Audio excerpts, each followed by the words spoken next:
गाजियाबाद में 26 जून को माननीय श्री नरेंद्र कश्यप जी राज्य मंत्री स्वतंत्र प्रभार के द्वारा प्रेस वार्ता का आयोजन किया गया। एमएलसी बनने के बाद सभी पत्रकार बंधुओं का आभार व्यक्त किया, जिसमें माननीय मंत्री ने प्रेस वार्ता को संबोधित करते हुए कहा कि मैं सर्वप्रथम माननीय नरेंद्र मोदी जी, माननीय योगी जी, माननीय श्री जेपी नड्डा जी, माननीय श्री अमित शाह जी, माननीय श्री स्वतंत्र देव सिंह जी, माननीय श्री केशव प्रसाद मौर्य जी एवं माननीय श्री ब्रजेश पाठक जी का आभार व्यक्त करता हूं कि उन्होंने मुझे अपने मंत्रिमंडल में रखकर प्रमुख जिम्मेदारी दी। उन्होंने कहा कि भारतीय जनता पार्टी ही एकमात्र ऐसी पार्टी है जो कहती है वो करती है, सबका साथ, सबका विकास, सबका विश्वास तथा पार्टी के अंतिम छोर पर खड़े व्यक्ति का विकास ही किसी पार्टी में है तो वो भारतीय जनता पार्टी ही है। आगे उन्होंने अपने 100 दिन के रोड मैप की चर्चा करते हुए बताया कि उनके द्वारा जो कार्य पिछड़ा वर्ग कल्याण के द्वारा किए गए हैं निम्नलिखित इस प्रकार है। आइए लेते हैं सीधी जानकारी राज्य मंत्री नरेंद्र कश्यप जी से। आप देख रहे हैं सच का कारवां न्यूज, खास रिपोर्ट पप्पन ठाकुर की।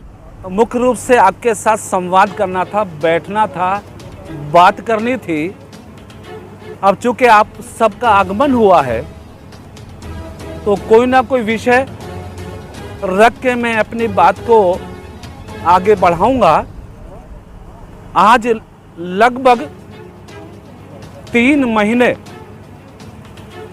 उत्तर प्रदेश की सरकार में मंत्री के दायित्व को निर्वहन करते हुए पूरे हुए हैं और जब सरकार में सम्मिलित होने का सौभाग्य मिला था तो मुझे भी मुख्यमंत्री जी की तरफ से हम लोगों ने प्रस्तुति की थी। 100 दिन में हम अपने विभागों का रोड मैप क्या रखेंगे और उस रोड मैप को कैसे पूरा करेंगे, एक प्रस्तुति मुख्यमंत्री जी ने हम सभी मंत्रियों से ली थी।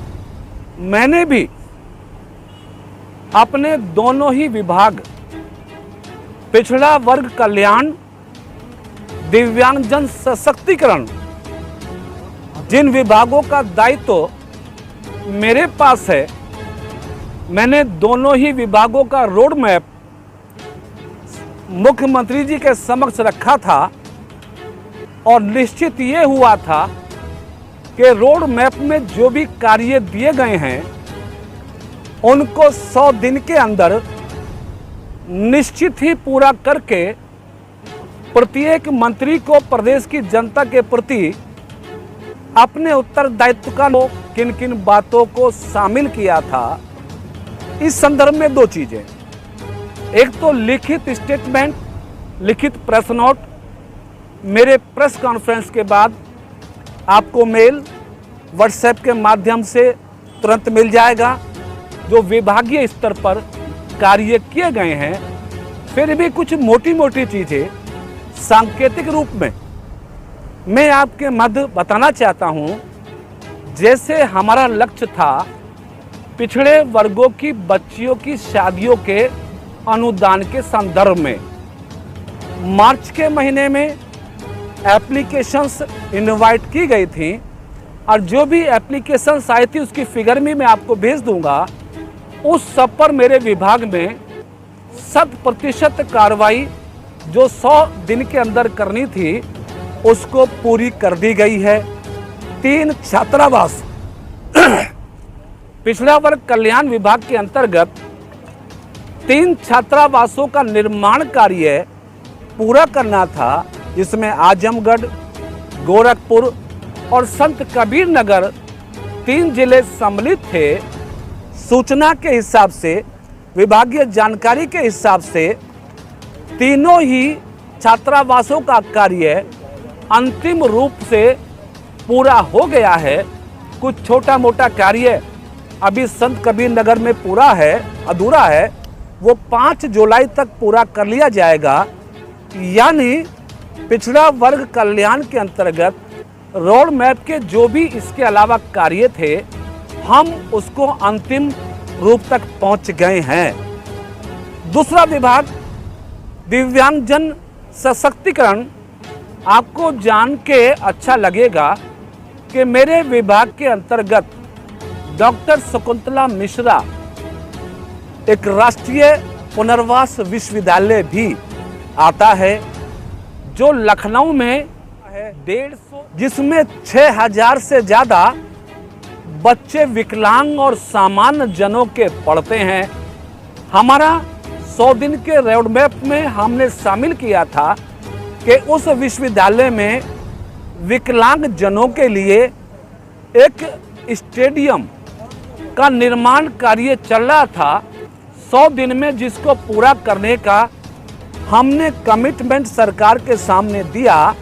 और अभी शक्ति जी कह रहे थे कि बैडमिंटन खेलने लगे हैं आजकल आप, तो मैंने उस यूनिवर्सिटी के उस एशिया का सबसे पहला इंडोर स्टेडियम, जिसमें पूरे प्रदेश और देश के विकलांग जन बैडमिंटन और दूसरे कई सारे गेम खेलकर अपनी प्रतिभा को प्रदर्शित कर सकते हैं, उस कार्य को भी हमने समय से पहले पूरा कर लिया है।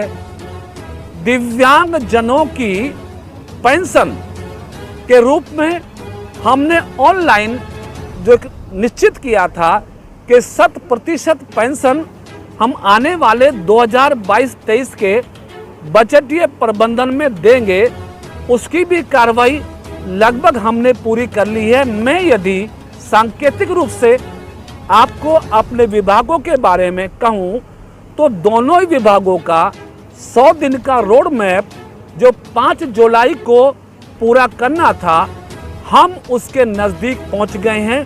पहला विषय मैंने आपके बीच में रखा कि अपने विभाग के दायित्व को समय अनुसार निभाकर मैंने सरकार के समक्ष इस बात को प्रस्तुत कर दिया है कि जो काम मुझे मिला समय से करके मैंने उसको दिखा दिया। पहली बात ये जो मुझे विषय आपके बीच में रखना था।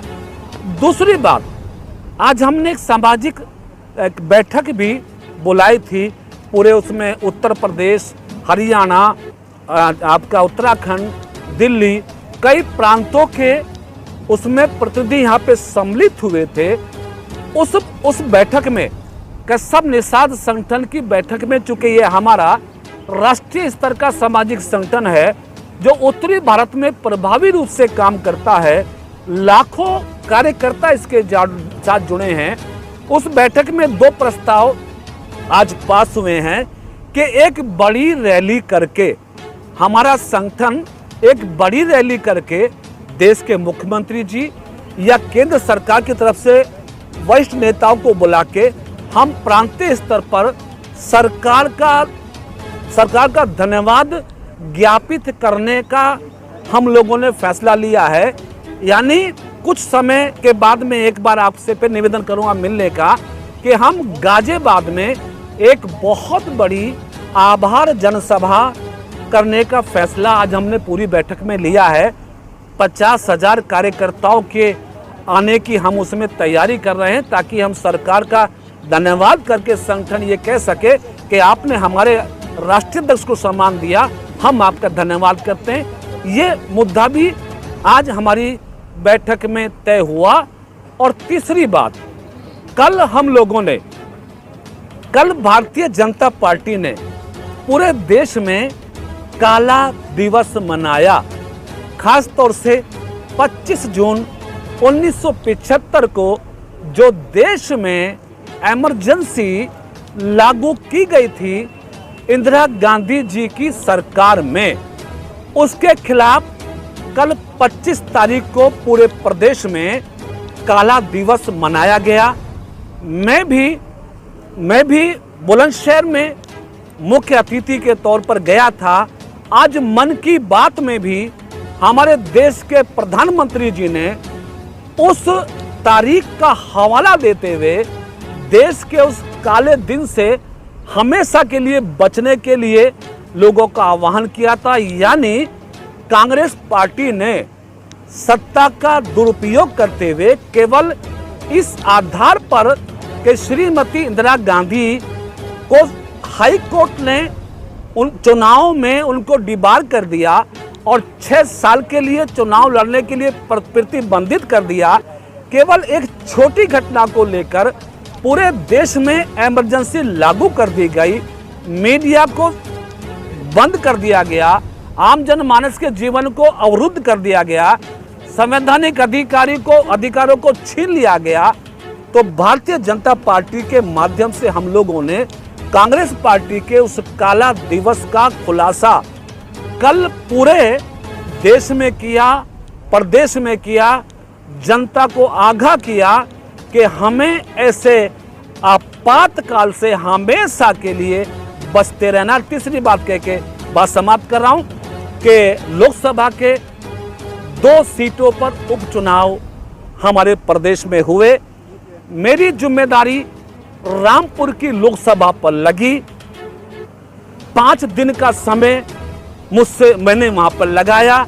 आज मीडिया के माध्यम से सूचना मिल रही है कि दोनों ही सीटों पर भारतीय जनता पार्टी के प्रत्याशियों को बढ़त मिल रही है।